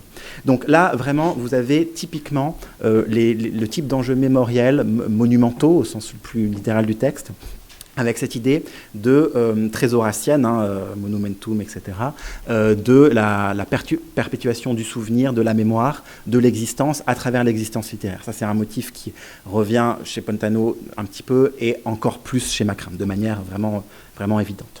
Alors, je me hâte un petit peu en passant au lyrisme conjugal. Alors, les deux premiers poèmes que je vous ai mis, je ne vais pas trop m'appuyer dessus, c'était à nouveau pour ne pas plonger directement dans la noirceur de la mort, mais c'était deux poèmes célébrant le mariage d'un côté d'Adriana et de Giovanni, et de l'autre de Jean et Guillaume, avec juste les deux fins de poèmes me semblent assez représentatives de deux conceptions radicalement différentes, avec cette idée de la valorisation donc, des épouses légitimes, c'est quelque chose d'assez novateur, assez neuf. Donc je lis juste la fin. Toutefois, ta dette appartient à Vénus, et tu n'es point née pour toi toute seule, mais tu es contrainte toi aussi par les liens du lit conjugal, et ta pudeur est devenue la propriété de ton époux. Il ne fait qu'utiliser le droit marital qui lui a été concédé. Donc là, on a vraiment quand même l'idée du mariage comme jugum, comme joug, comme aussi rapport hiérarchisé entre l'homme et la femme.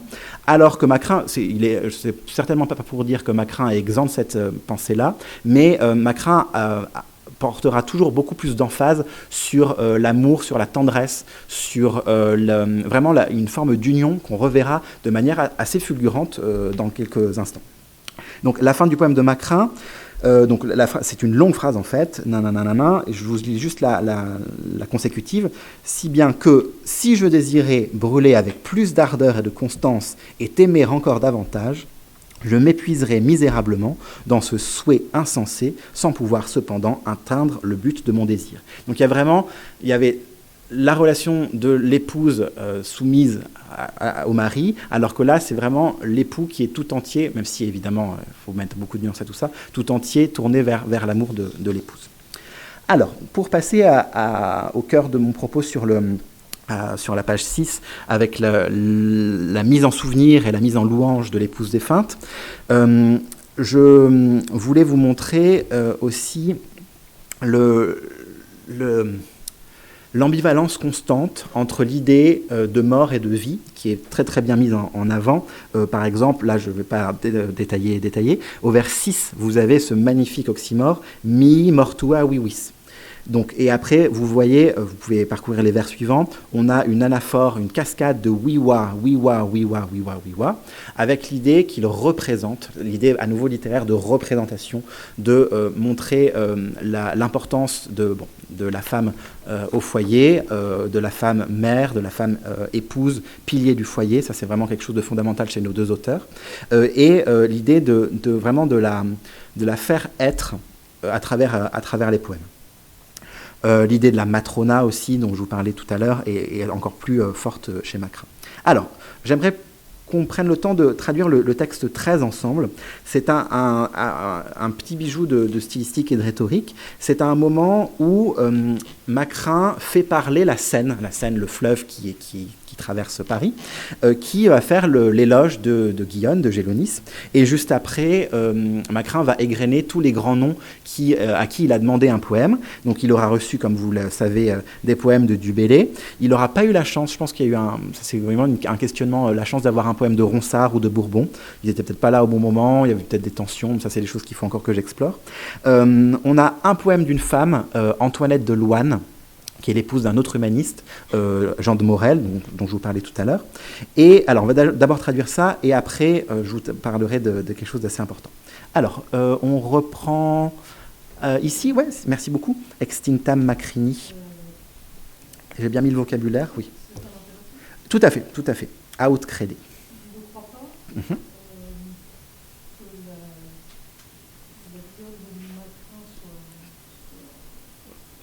Donc, littéralement éteinte, soit défunte, soit morte.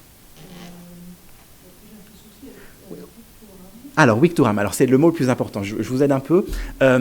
Victurus peut venir, c'est le participe futur, aussi bien de wiwo que de winko. Évidemment, en contexte, ici, c'est l'idée, avec l'antithèse extinctam, ça vient de wiwo. Mais dans ma traduction, j'ai tenu à faire entendre qu'il y avait ambivalence, que c'était non seulement vivre par-delà la mort, mais aussi vaincre la mort, en quelque sorte. Donc, je vous montrerai ma traduction après. Donc, alors, quel est le sujet? Déjà, on va reprendre la phrase. Polus altus, le haut ciel, le ciel élevé. Oui. Et triomphante, exactement, exactement. Je pense que c'est vraiment, j'ai tout un petit développement là-dessus, l'importance de cette ambiguïté, mais qui est très riche de sens, et à mon avis, est tout à fait pensée. Très bien, Emma?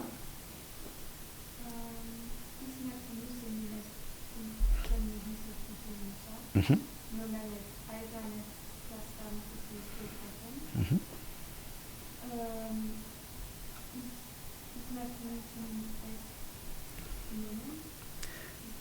Alors, nomen, oui, voilà, prends-le après.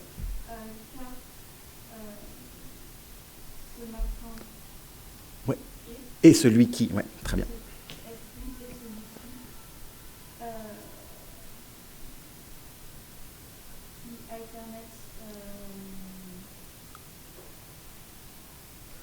Rendre immortel, c'est Horatien, c'est pas pour rien qu'il s'appelle l'Horace français.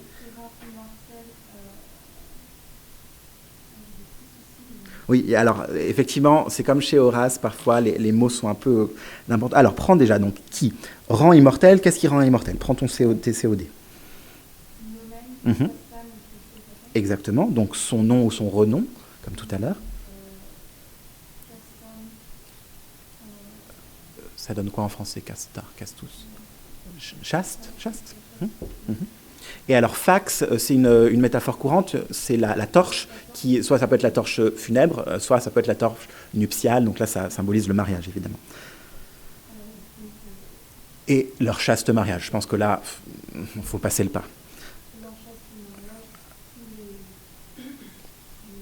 Oui, sous les auspices, sous l'égide de la muse, etc. Et conjugis est le complément de nomen et de nomen. Voilà, très bien. Et le dernier distique, merci beaucoup. Mm-hmm.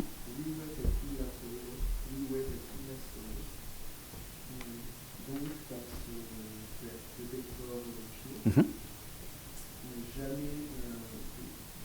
Gélonis, tu prononces, tu traduis littéralement. Oui, très bien.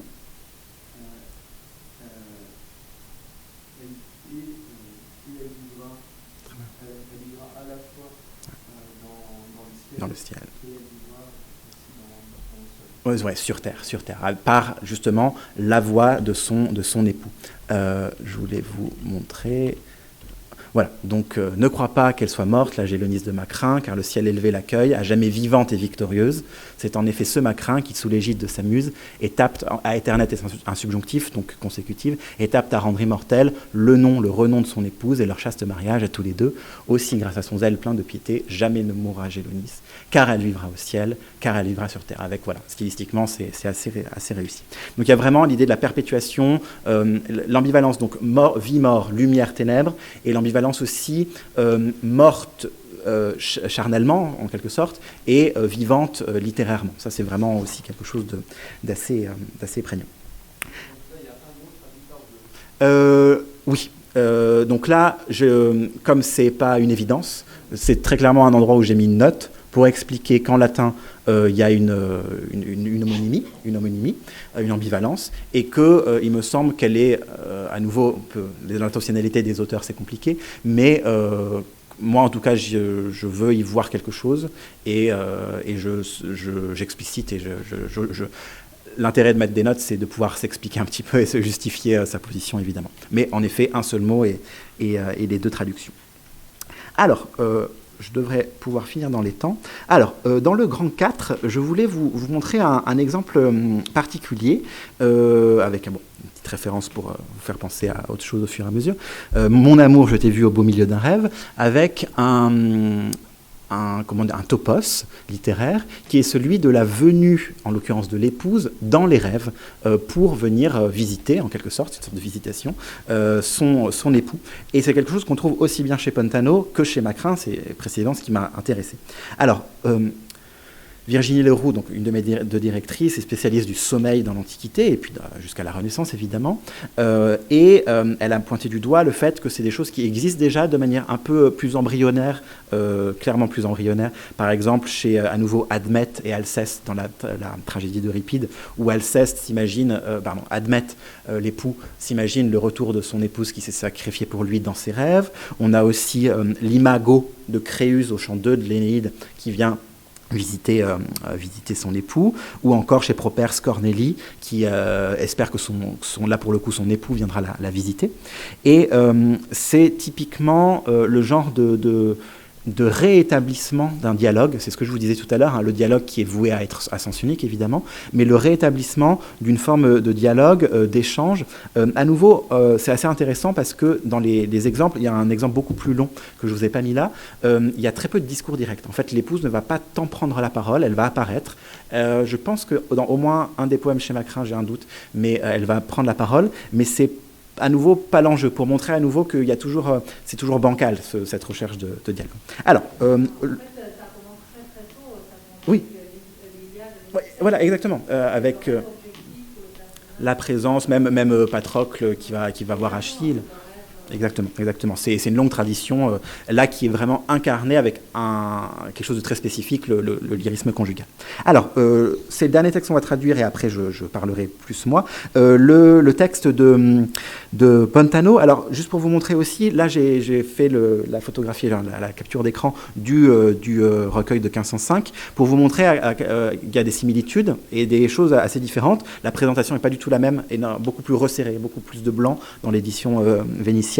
Macrin, les pages sont complètement utilisées. C'est des habitudes d'imprimeurs différents. Vous retrouvez des choses assez courantes, donc les tildes qui marquent des nasales. Vous avez les Q avec cette espèce de, je ne sais pas quel terme technique, mais qui veulent dire coué. Les points, cette espèce de point médian qui marquent des pauses, et aussi les deux points qui marquent des pauses.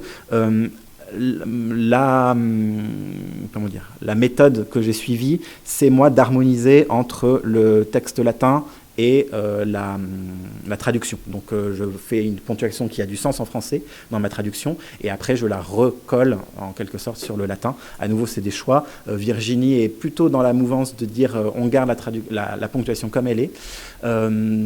Sylvie, en se fiant à l'avis de Perrine Galland, qui a été une des grandes spécialistes de Macrin avant moi, et plutôt de mettre, présenter un texte un peu plus achevé dans cet effort pédagogique-là, en tout cas.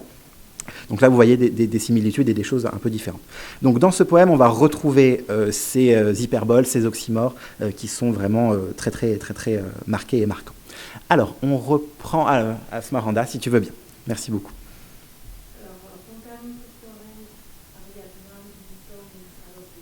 Mm-hmm.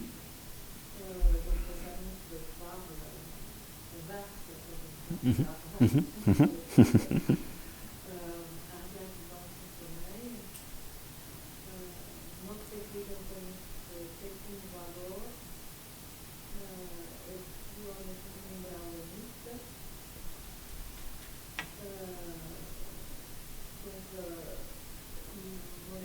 Mm-hmm.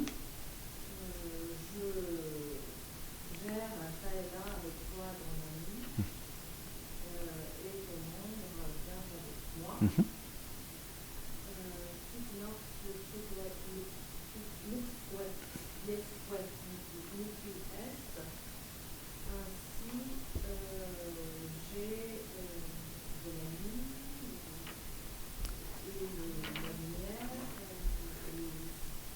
Alors, ah oui, alors, il y a un sujet et deux attributs du sujet.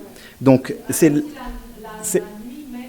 exactement, exactement. C'est le paradoxe avec les antithèses courantes, les oxymores courants. Donc, et c'est ainsi que la nuit est pour moi lumière et jour, puisque je te vois, puisque je te rejoins en songe. Très bien.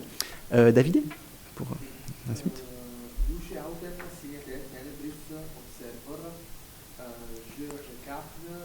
Alors, attention, obwersor et pas observoir.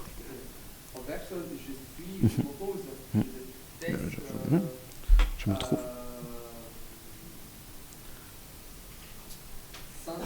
Sans toi, si n'était.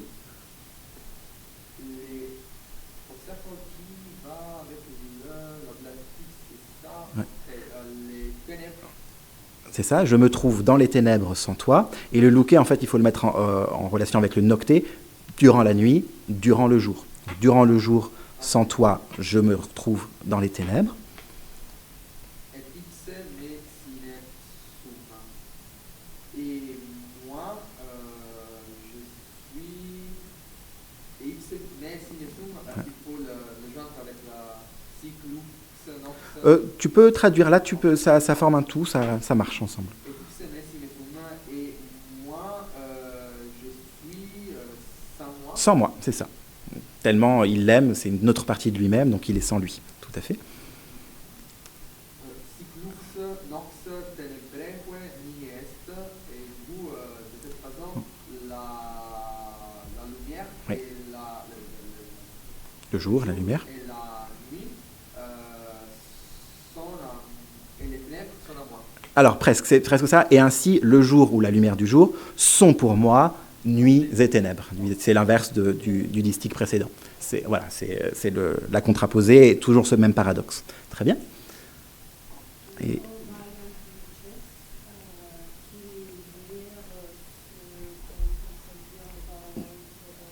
oui, brille, soit vigoureuse, enfin tout ce que cette idée-là. Que le sol ou le, j'ai pas bien entendu. Sol. J'ai juste pas entendu. Soleil. Pas de souci.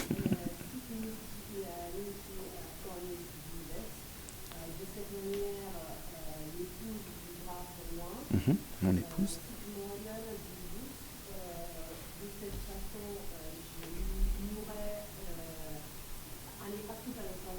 Très bien. Alors là, oui, c'est un peu plus quel verbe il faut sous-entendre. Si on est cohérent.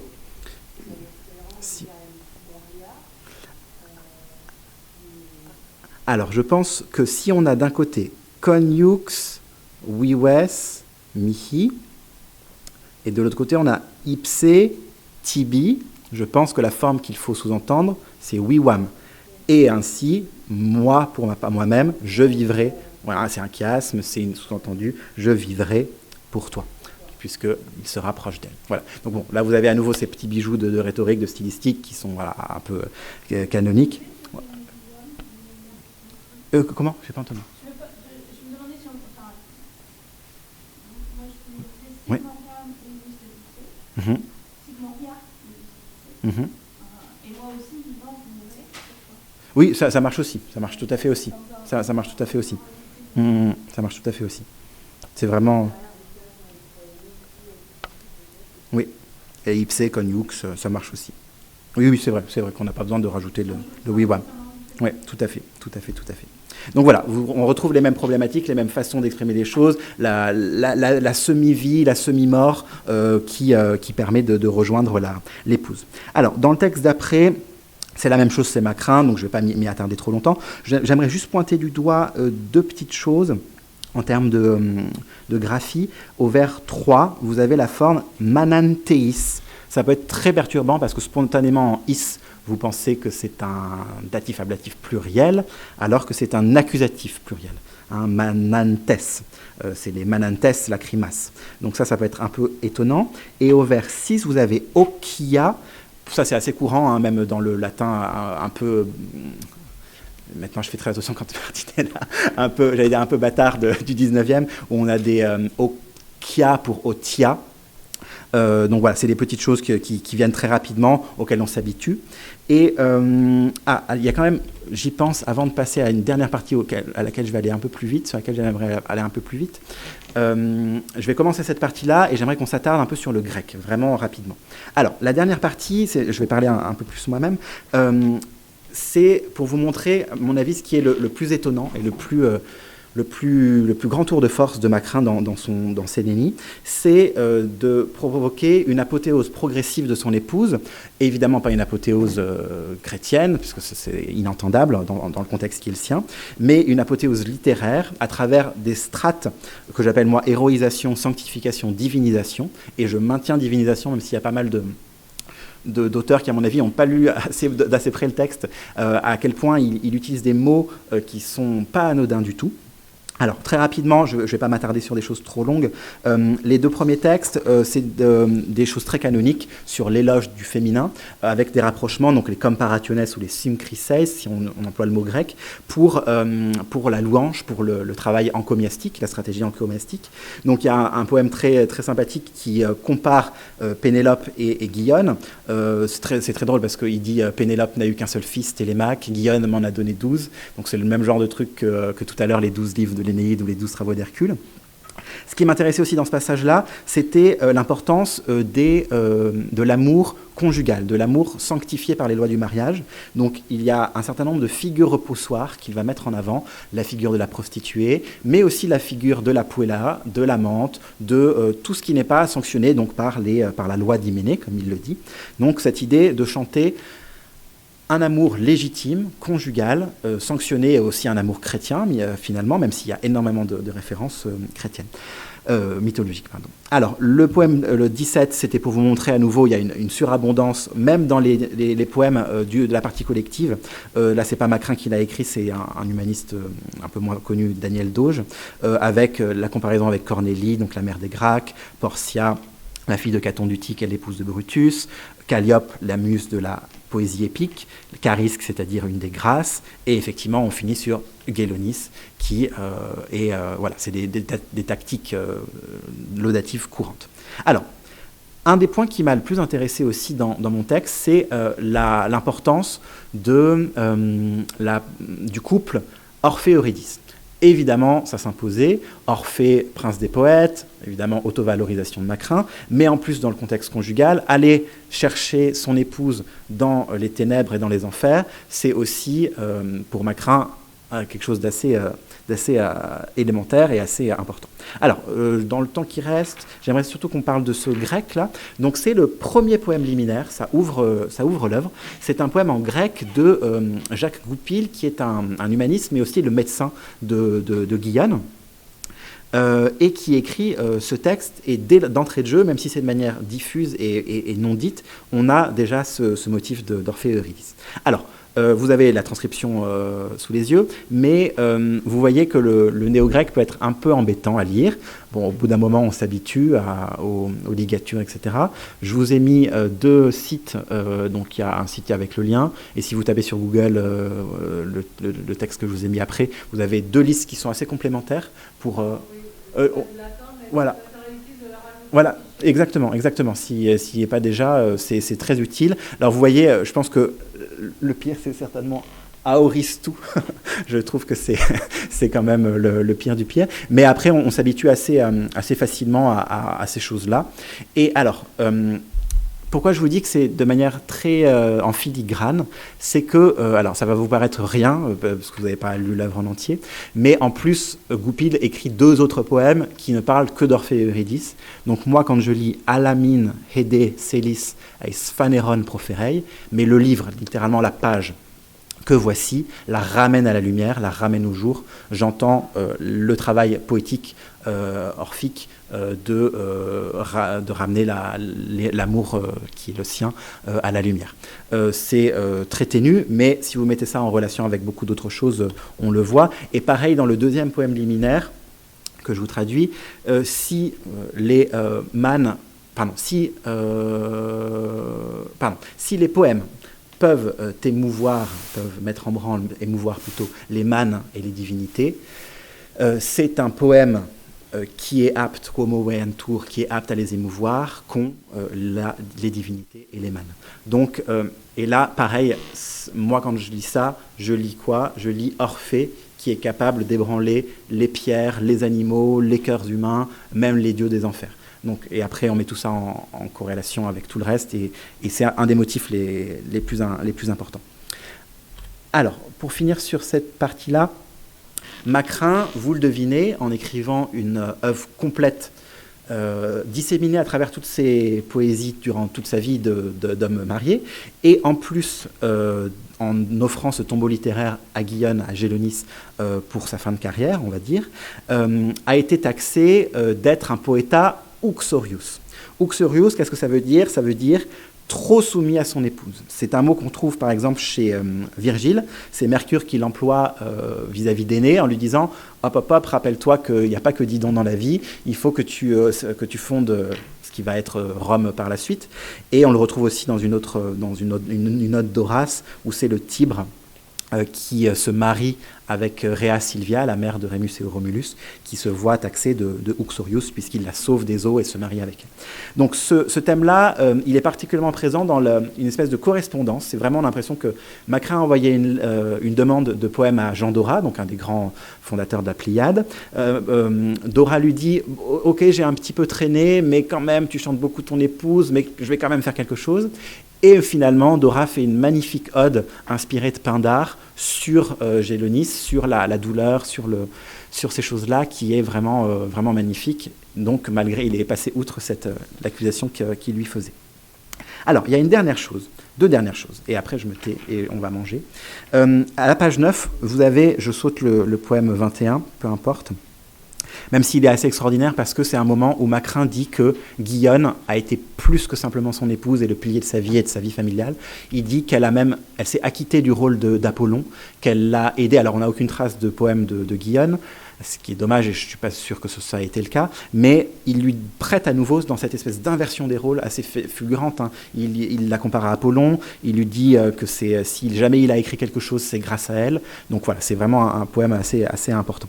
On a la figure d'Orphée qui s'y trouve. Dernier point, avant une dernière question que je voudrais poser à Martine et à vous tous.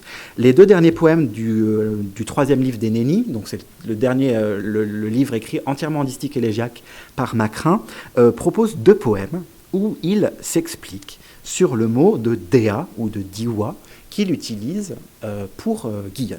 Alors, Suzanne Guillet-Laburde, qui a édité les hymnes, traduit Déa par sainte. C'est effectivement dans la littérature, ça se trouve pour désigner des saintes.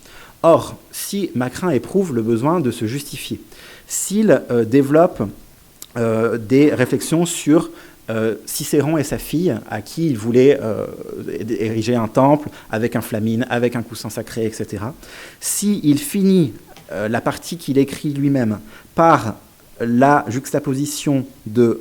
Là, c'est moi qui y vois un jeu de mots, mais... Je pense que ce n'est pas tout à fait anodin. Je pense qu'il se joue vraiment de tout ça. À la limite de cette partie-là, il dit, bon, il ne faut pas trop que la partie chrétienne m'en veuille, je reste dans le cadre chrétien habituel, mais quand même, à la fin du poème, il retourne les deux choses. Au début, il dit « Lorsque je te nomme déesse, qu'on ne se méprenne pas sur ce qui peut être toléré par la vraie religion, je ne voudrais pas que tu aies des temples, un coussa sacré, un autel. » Mais quelques lignes plus loin, il écrit quand même « Mais je te représente comme jouissant de la lumière de l'éther, là ça peut marcher avec une sainte ou un être céleste, comme semblable dans le ciel aux saints esprits, comme camarade du Seigneur, que tu honorais de ton vivant, et que dans ta piété tu avais considéré comme le Sauveur. C'est cela, être déesse, c'est régner de manière pérenne, c'est être uni sans interruption avec le Dieu éternel. » Donc déjà pour moi, il y a un pas qui est franchi, à la fois il se dédouane de cet adjectif qu'il lui donne, et il en remet une couche avec le verbe regnare. Et c'est la même logique de poèmes plus loin. Lorsque je t'appelle à plusieurs reprises déesse, je ne donne pas à ce noble mot le sens de celui que Cicéron voulut donner à sa fille, c'est-à-dire une vraie déesse. Mais pour moi, déesse veut dire placée au ciel, là c'est assez plat, mais consorte du Christ. Alors camarade, c'est pas le meilleur mot, compagne, mais comme il y a beaucoup de mots pour dire compagne, j'ai voulu changer. Camarade est pas satisfaisant, mais associé, pas beaucoup plus. Si cela ne t'a point encore échu, ma chère Gélonis, je prie la divinité pour que cela t'échoie rapidement à toi. Et vraiment, le Numen adoro tibi, dans ces trois mots à la fin, c'est pas tant Numen adoro, ça veut dire je prie la divinité, donc Dieu, mais derrière ça, pour moi, il dit j'adore. Je pense qu'il est tout à fait conscient de l'ambivalence avec la langue vernaculaire, justement. Je t'adore, j'adore la divinité que tu es pour moi. Et en fait, le paradoxe est vite résolu. Il n'y a évidemment pas d'apothéose au sens religieux du terme. C'est une apothéose littéraire qui est vraiment mise en scène à travers tout le recueil, même dans la partie collective, qui fait simplement écho à l'apothéose affective, sentimentale, qui a été la sienne par rapport à cela. Alors, je finis juste sur une chose, parce que j'ai besoin de vos... Voilà, il y avait plein d'exemples, etc. Je ne sais pas si j'ai mis... Bon, là, il y a mon site, macrin.fr. Je pense qu'il y a beaucoup de macronistes qui sont tombés sur mon site. Mais voilà, il y a ce beau poème de Philibert Bugnon qui montre que Gélonis a quand même une imprégnation dans l'idée, les idéaux amoureux de la Renaissance avec Macrin qu'il cite. D'ailleurs, la gélazine de son titre, c'est à mon avis un héritage direct de Macrin. Macrin, sa Gélonis rend par vers immortel. Elle arrive même avant Pontus du Tiare, avant Ronsard, avant Du Bellay, avant l'Olive, etc., etc. Et alors, c'est pas ça que je voulais vous montrer. Donc ça, c'est le petit quatrain qui est par la seule autrice du recueil. Ne pense pas que la femme soit morte du bon Macrin, car il est homme tel que par sa muse a rendu immortel, et le nom d'elle et l'amour qu'il lui porte. Alors, j'ai pas mis de... C'est bête, je l'ai peut-être mis plus haut. Alors, en fait, je vous ai parlé surtout de latin et de grec, mais il y a une question fondamentale, c'est l'édition du français. Alors là, je suis en grand désaccord avec Sylvie et Virginie, pour plusieurs raisons, des raisons typographiques toutes bêtes, dans la mesure où le français, les poèmes en français s'intègrent au beau milieu de poèmes en latin et en grec. J'ai du mal à ne mettre rien du tout dans la partie de mettre soit d'un côté la retranscription très, très canonique du texte et rien de l'autre côté, soit de mettre d'affilée les poèmes. Alors, c'est une portion congrue, et c'est bien pour ça minimale, que je me suis dit qu'une translittération pouvait être possible et intelligente. Sylvie la trouve totalement inutile, ce que j'entends évidemment pour des gens qui sont dans ce monde-là, qui baignent dans ce monde-là, qui lisent, même tous ceux d'entre vous qui êtes là avec des connaissances même basiques, la translittération est très, très aisée. Mais pour plusieurs raisons, déjà, on fait un vrai travail éditorial pour le latin et le grec. Donc il n'y a pas vraiment de raison d'appliquer de manière aveugle les principes, par exemple, des éditions Garnier, qui restent vraiment très très proches du texte, qui ne font quasiment aucun changement et qui donnent quasiment un facsimilé dactylographié de leur œuvre. Moi, mon idée, c'est que déjà la translittération peut paraître inutile, mais c'est un vrai travail. Il y a des vraies questions, celles que je vous ai mises en vert, là. Comment je fais par rapport aux rimes? Comment je fais par rapport à des formes, par exemple, si elle peut, s'elle peut. Si je mets si elle peut dans ma translittération, je gagne un pied, une syllabe plutôt, et le vers devient faux. Il y a des mots, vraiment, si vous lisez ça, je ne suis pas sûr que spontanément vous lisez la malheureuse ivrée et la triste ciguë. Évidemment, quelqu'un qui fait du français, même du latin de la Renaissance, le lit très aisément, mais mon travail de thèse est aussi un travail pédagogique, un travail d'accessibilité, de mise en accès aisé au texte. Et du coup, j'en ai parlé à la Société de Français du XVIe siècle. Il y avait des avis partagés. Bon, moi, je crois que je vais tenir tête à Sylvie et Virginie, parce que je pense que c'est un vrai travail, que c'est important, que ça me permettra de déplacer des notes plus mythologiques d'un côté et des notes plus de recherche plus fines de l'autre. Et dans la mesure où ça représente en fait des portions assez congrues, évidemment, quand vous avez ça, c'est pas très problématique. Quand vous avez le petit quatrain d'Antoinette de Loanne, c'est pas très problématique. Quand vous avez dans le Tumulus 2 églogues de plus de 100 vers, c'est ça qui a pu embêter, qui a pu choquer Sylvie et Virginie. Voilà, j'aimerais votre avis. J'aimerais l'avis éclairé de Martine et votre avis à vous aussi, parce que, voilà, moi, je crois être assez sûr de mes raisons. Je comprends très bien celles qui sont celles des éditeurs habituels, des éditions habituelles. Mon texte n'est pas qu'en français. Il y a une simple question de mise en page aussi, et puis de vrai travail, quoi. De toute façon, je pense que la partie française, le texte initial, je vais le mettre le plus proche possible quasiment un facsimilé, à l'exception près de la ponctuation. Je ne me vois pas laisser, puisque je fais ce travail-là de ponctuation sur le latin et le grec, je ne me vois pas le laisser sur le français. Voilà.